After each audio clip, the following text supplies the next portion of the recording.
दोस्तों नमस्कार। आज की कहानी है बहू बेटी में फ़र्क क्यों। कहानी शुरू करने से पहले जो भी चैनल पर पहली बार आए हैं चैनल को सब्सक्राइब करें और ऑल का आइकन ज़रूर प्रेस करें ताकि हमारी आने वाली सभी कहानियाँ आप तक सबसे पहले पहुँचे। तो चलिए शुरू करते हैं आज की कहानी। राजेंद्र और कांता के दो बच्चे थे, एक लड़का और एक लड़की। दोनों बच्चे बहुत प्यारे थे। राजेंद्र और कांता अपने परिवार से बहुत खुश थे। राजेंद्र वक्त के साथ सामंजस्य करके जीवन में आगे बढ़ रहे थे, जबकि कांता पुराने ख्यालों की थी। राजेंद्र और कांता के दोनों बच्चों की शादी हो चुकी थी। शादी के बाद हर माँ बाप का एक ही सपना होता है कि उसकी बेटी का घर परिवार हमेशा खुश रहे। अपनी बेटी की खुशी देखकर हर माँ बाप खुश रहते हैं। यह कहानी हर घर में होती है कि बेटी का सुखी संसार देखकर माँ खुश होती है। अगर यही बात हर माँ बाप का खुद का बेटा दोहराए तो सास को बहुत बुरा लगता है। जैसे यदि उनका बेटा अपनी पत्नी को खुश रखे तो सास को जरा भी अच्छा नहीं लगता और सास ताने मारने लग जाती है कि बहू ने बेटे को वश में कर लिया है। और अगर दामाद बेटी को खुश रखे तो माँ बाप कहते हैं बहुत अच्छा दामाद मिला है। राजेंद्र और कांता का दामाद विदेश में नौकरी करता था। उनके दामाद ने कुछ दिनों पहले ही उनकी बेटी को भी विदेश में बुला लिया था। राजेंद्र और कांता का दामाद काफ़ी दिनों से अपने सास ससुर को भी बुला रहा था, लेकिन राजेंद्र और कांता अपने दामाद को वहां आने के लिए हमेशा ही टालते रहे। लेकिन इस बार दामाद जी ने विदेश से ही राजेंद्र और कांता के आने जाने की टिकट पहले करवा कर उन्हें भेज दी। इस बात को कांता जी ने हर जगह बता दिया कि उन्हें इतना अच्छा दामाद मिला है जो अपने सास ससुर को विदेश में घुमाने के लिए विदेश से ही महंगी टिकट बुक करवा कर भिजवा रहा है और उन्हें वहीं बुला रहा है। दामाद जी ने जो टिकट बुक कराई थी वो 10 दिनों तक विदेश में घूमने के लिए थी। विदेश जाने के लिए कांता जी ने भी अपने पति के साथ जाने की पूरी तैयारी सभी जरूरी सामान के साथ कर ली थी। विदेश जाने से पहले कांता जी ने अपनी बहू को भी समझा दिया था कि घर का खर्च कैसे चलाना है, किसके घर जाना है और किसके घर नहीं जाना है, किससे क्या बात करनी है, और साथ ही अपने बेटे को भी समझा दिया था क्योंकि राजेंद्र और कांता को 10 दिनों के लिए विदेश घूमने जाना था। कांता जी का बेटा यहाँ अच्छी जॉब पर था। कांता जी का बेटा कमल भी समझदार था। कमल अपने माँ बाप की अच्छी देखभाल करता था और कमल अपनी पत्नी व लड़के के साथ साथ अपने माँ बाप के साथ बहुत खुश रहता था। एक बेटा तो हमेशा ही अपने माँ बाप के लिए हर काम करना चाहता है, लेकिन जब एक दामाद अपने सास ससुर का इतना ज़्यादा मान सम्मान रखे तो सच में सास ससुर की खुशी कई गुना बढ़ जाती है। राजेंद्र और कांता प्लेन में बैठकर 10 दिनों के लिए विदेश जा चुके थे। विदेश में बेटी और दामाद ने अच्छी आवभगत की, जिससे कांता बहुत खुश थी। कमल ने अपने माँ बाप के विदेश जाने के बाद अपने सास ससुर को अपने परिवार के साथ वहीं पर घुमाने की सोची।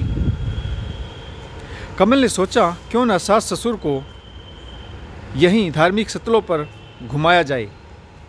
कमल ने अपने सास ससुर को फ़ोन करके अपने घर बुला लिया और अपनी पत्नी को भी इस बारे में कुछ नहीं बताया।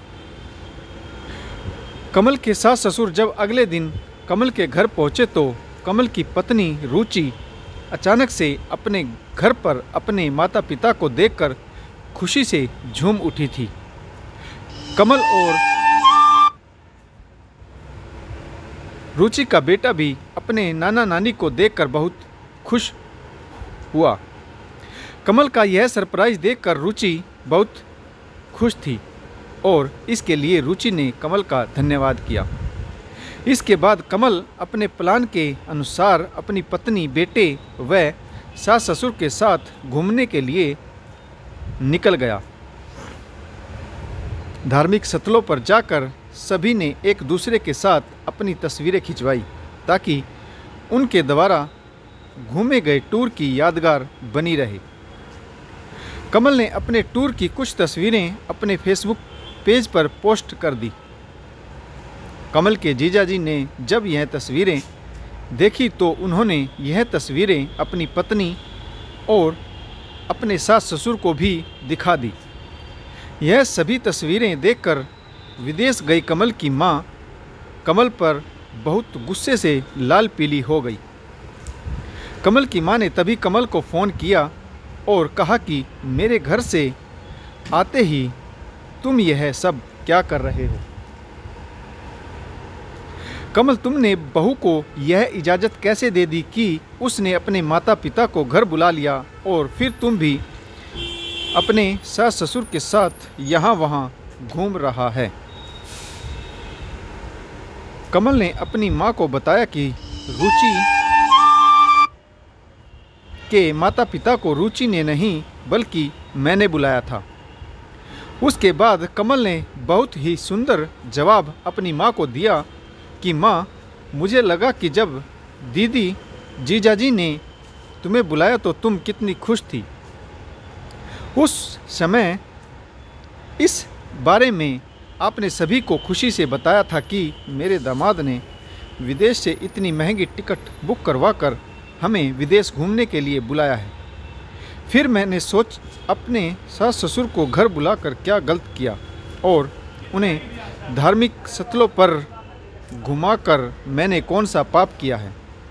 जीजाजी, जब तुम दोनों को प्यार से विदेश बुलाकर आपकी और पिताजी की मेहमान नवाजी कर रहे हैं तो अगर आपका बेटा भी अपने सास ससुर का ध्यान रखे तो इसमें क्या बुराई है?